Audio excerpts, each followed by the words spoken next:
Hi everyone, I want to talk to you guys today about interpreting parts of a graph. And the first thing I'm going to start with is explaining to you what a vertical line test is. And so I'm going to show you what that is, and then if something passes the vertical line test, it means it's a function. If it doesn't pass the vertical line test, it means it's not a function. So here are some examples.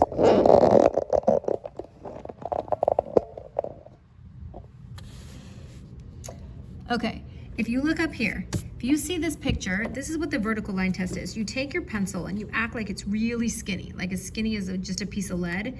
And if you were to run it like this across your paper like this, and it were to hit more than 1 point at a time, then it's not a function. It does not pass the vertical line test. So if you see here, when I slide this across, if I were to stop right here, it's only going through 1 point, so we're fine. It's only going through 1 point, so we're fine. It's only going through 1 point, so it's fine, and it's only going through 1 point. So that would be an example. Yes, that's a function because it passes the vertical line test. Now look at the next example. All right, if I took my pencil and I scrolled it across this way, do you notice if I stop right here, it's actually going through the pencil in 2 places. That means it is not a function. My third one, if I run it across here, you notice that it is a function. It goes across, and then it's totally fine because it doesn't intersect it in more than 1 place. And my last example over here, if I run it this way, if I stop right here, you can see that there's 2 points that goes through my pencil, so therefore it is not a function. It has failed the vertical line test. All right, I want to talk to you next about what discrete and continuous means. And I'm going to show you some notes in a minute, but I just wanted to talk to you because discrete and continuous can get a little confusing. Continuous data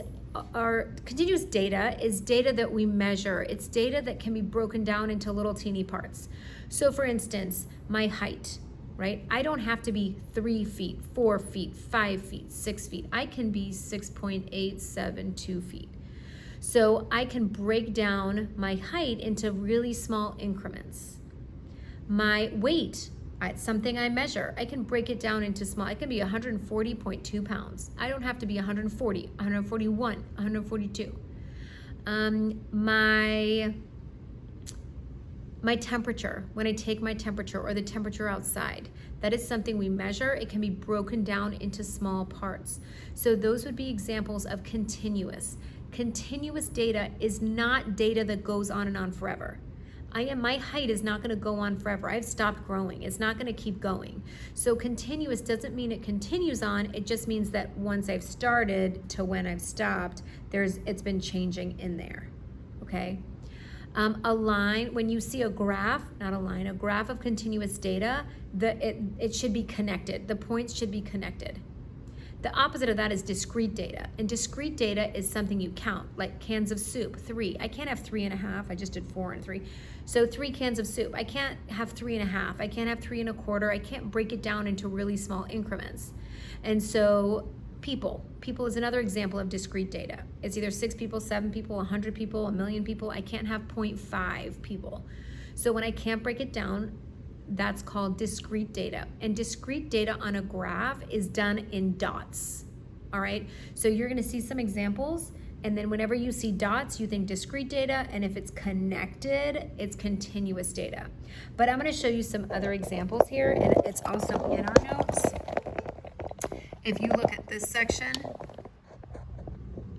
down here, continuous, it does not mean it goes on forever. Kids love to think that. Discrete data, and it cannot be broken down. So if you look here, cans of Coke, that would be discrete data. Weight, I can be I can't be 3.2 pounds, but that can be continuous because I can break it down. Temperature, I can break it down, so that's continuous. Animals, I can't have 2.5 animals, so that is discrete. Gallons of gas, well, I can fill up, I don't have to fill up exactly 1 gallon, 2 gallon, I can break that down, so that is continuous. Text messages, well, I either send a text message, if I were to count how many text messages I can at the end of the day, I don't say I had 32.8 text messages. So that is discrete data. Height, that is continuous. Now this is a tricky one, shoe size. And I would say shoe size is discrete, even though I can say I'm wearing size 5, 5.5, 6, 6.5.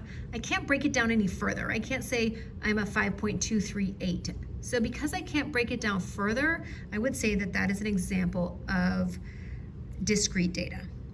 All right, now on a graph, and I'm gonna show you, I'm gonna show you what Springboard shows us right here.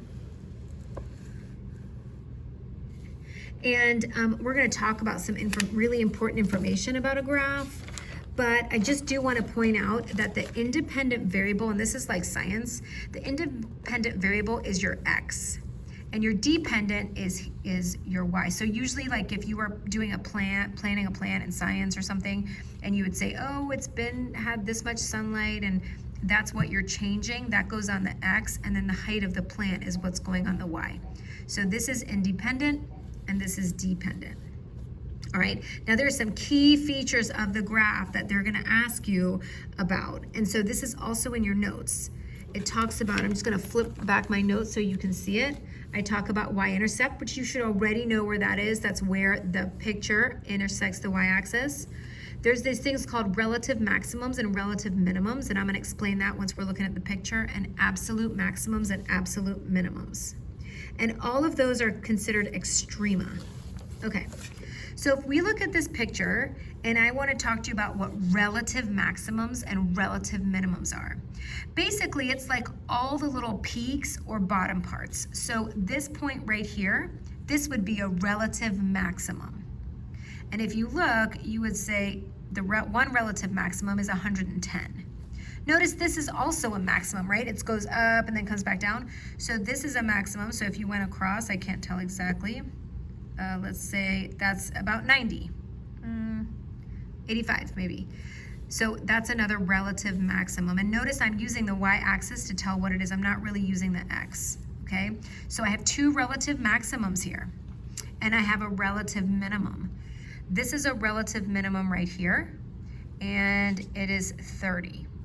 So a lot of you might be saying, wait a second, what about this guy right here? That's kind of a minimum point. And what about this? That's a minimum point.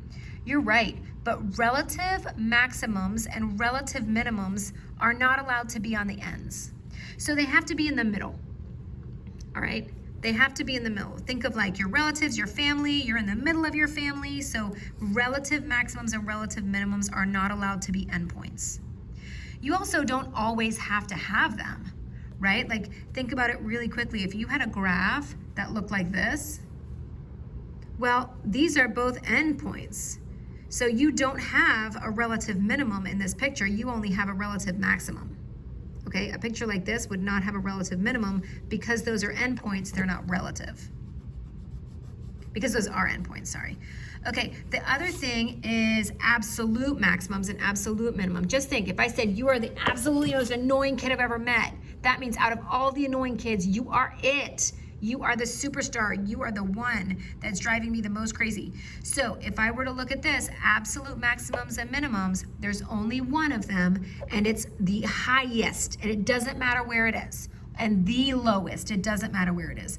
So here, this one just happens to have two of them, but you would say the absolute minimum is 10, and the absolute maximum is 110. So this point right here is considered an absolute maximum and a relative maximum, and that's okay. Okay, so we have an absolute maximum of 110 and a relative maximum of 110 and 85. We have an absolute minimum of 10, and we have a relative minimum of 30, okay?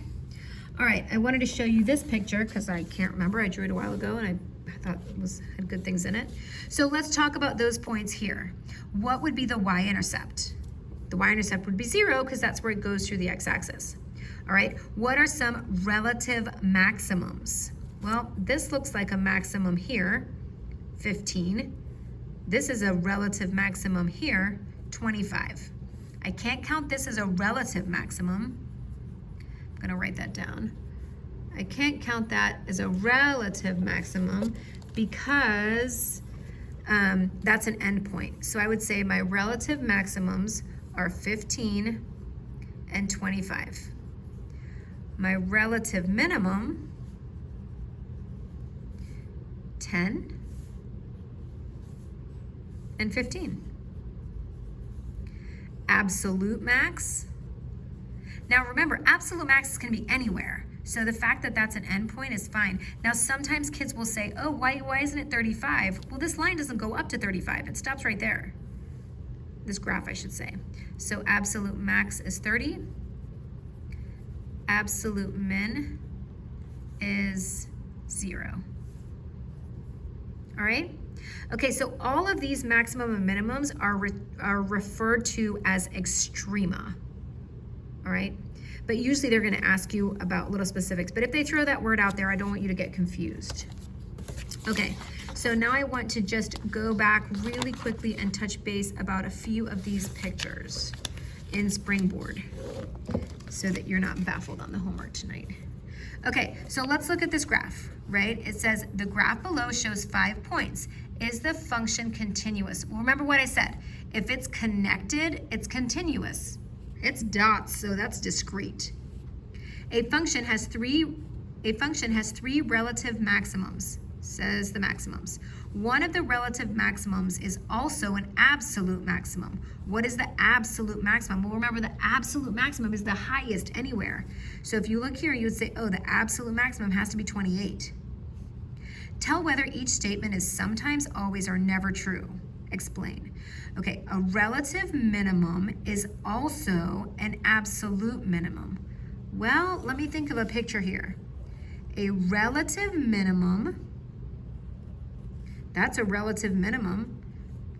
It's also an absolute minimum in this case. So that can be true, but I can think of an example where a relative minimum is not the relative minimum here is not the absolute minimum.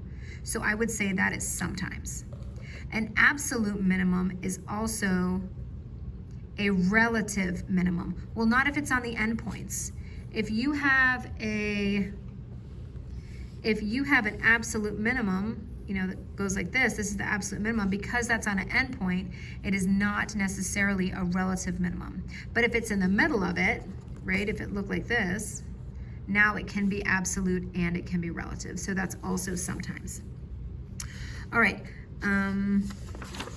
Tonight, your homework is going to be right here on page 86, and you're going to answer those questions.